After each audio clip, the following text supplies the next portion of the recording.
school kids that game on YouTube, an aggressive Mac, and a man that named his YouTube after his Fringe.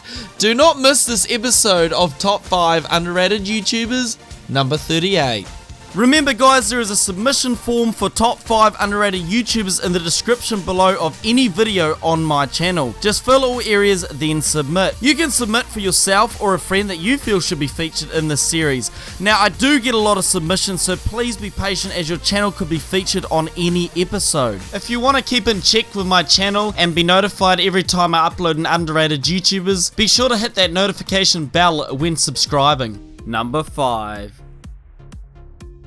We have a CSGO channel first up that shows the funniest moments, but also the most toxic moments of the game. Both of course can be quite hilarious. Little Oof CS puts together montages of these moments caught whilst in lobbies of CSGO. The channel is laid out fairly simple but works for the content. When you start watching these types of highlights, you begin to see the humour in people raging and losing the plot in these lobbies. I mean, we all lose it at the best of times, but watching over these moments are actually quite funny. But of course, not for the person. Good job with the channel, bro. It's well on its way. Just needs a bit more of a boost, I'd say. Hey, just a thought about a Kiwi channel quite similar to this. FaZe has anyone? You must know who I'm talking about. The man himself who made it big off CSGO videos after leaving my team. That's a story for another time. Was haltet ihr von der derzeitigen Umweltpolitik?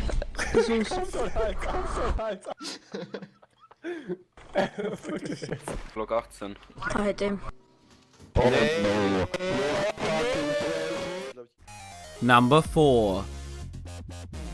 School Kids Gaming is a bunch of Kiwi kids that game and, well, go to school. There isn't much more to the name. The reason I've picked this channel is the idea of a group of friends getting together with something they enjoy. This is exactly how channels like Vanos Gaming came about. When you see the channel, there is some solid effort going into it, instead of just videos and thumbnails that are being like banged up on the spot. Correct me if I'm wrong here, but it looks like even some of these thumbnails are hand drawn. Wow. There is also a range of games the group plays, Roblox, Minecraft, Fortnite, all the popular titles and other PC games. A series that stood out for me on their channel was the Fortnightly Facts, where the group sets a list of fun facts about the channel or about one of the games they played, even introducing new members to the group. It's a good way to keep viewers up to date on the channel and learn some interesting stuff at the same time. You guys honestly rock. I will keep an eye on the channel, so keep the videos coming. And by the way, happy anniversary to the channel. A year ago we published our first video,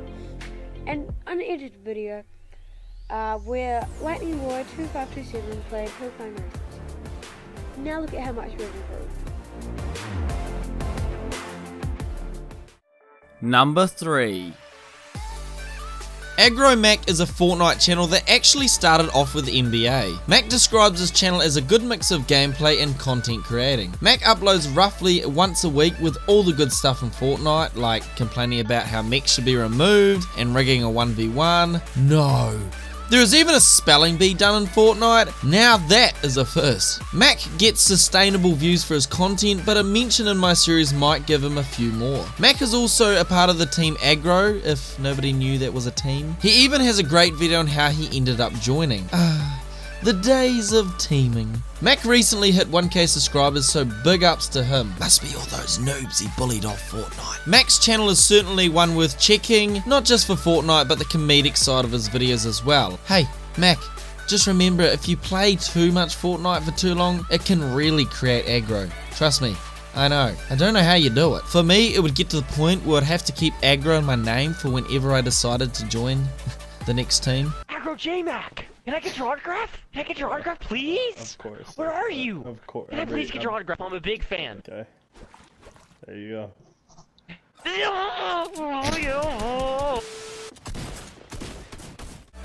Number 2.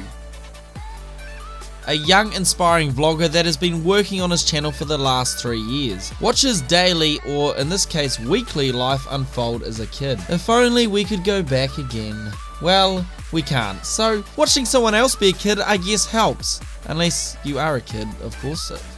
Frick, I don't know. Anyway, he's just about done everything vloggers do on their channel, from faking the 10k lottery ticket on his sister to trying weird food. Hey, If you're into ASMR, well, he's even tried that as well. Another awesome thing about Cheever is he's been a gymnast since age 7, so you can follow his gymming life as well from the vlogs. The thing I liked the most about Cheever was his commitment to the channel at a young age. You honestly don't see that a whole lot. It's usually the parents running the show where it feels forced. It seems Cheever genuinely enjoys YouTube and wants to make a decent go of it. Be sure to head over and give Cheever a sub and a watch if you enjoy his content, as I honestly think he deserves it. Oh, and Trevor, happy birthday, my dude. Hey guys, it's Trevor and welcome back to another video, which this video is going to be more of a vlog. But yeah, I just woke up. Right now it is currently 7:13. I don't know if you guys can see that, but it's currently 7:13. And it's number 1.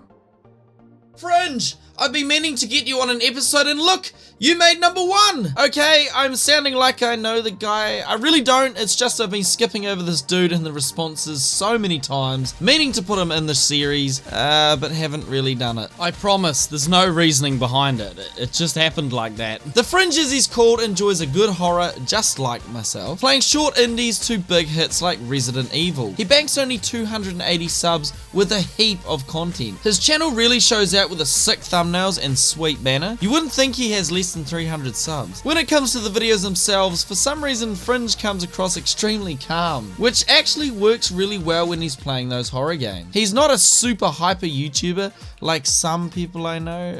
He actually makes watching horror playthroughs a little easier. Fringe frequently uploads on his channel and likes to keep his viewers in the loop when he is not uploading. Fringe also plays a few alternative indie games that aren't really heard of, which can make for an interesting watch. Fringe is more about playing those indie games that are not really heard of to benefit his subscribers, more than being interested in trending games like The Usual we all know. He feels it helps more to keep his subs happy, rather than gathering in any random viewer that he can to the channel. So he's definitely a channel that stays loyal to his subs that enjoy that type of content. Definitely a channel worth subscribing and watching for those indie games you probably will never see otherwise. Keep up the amazing work, Fringe. Okie dokie, so we've got a premise. Basically, we used to be at this orphanage, I'm assuming, and so did our brother. And something happened to our brother, and we need to find out what happened to him, and therefore we're going to this creepy, anonymous, weird place. And one of the things I was told, well, one of the things that I read, was there's a big thing about this game about not running about, because things hear you if you run about, almost like Outlast. So, whoa! Straight in with the cheap jump scare.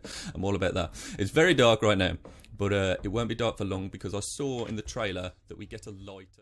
A wicked lot of channels here. Be sure to leave your support with a comment. Remember, your comment might show in the next episode, so no excuses. Honestly, where my support team at? Also, let me know your favorite YouTuber that you might take a look at from this episode. And honestly, I'm surprised I haven't seen any escapees from Area 51 yet. We'll get them next time, I guess. Also, has anyone ever considered NASA? I mean, the endless data we could obtain. See you next time, people.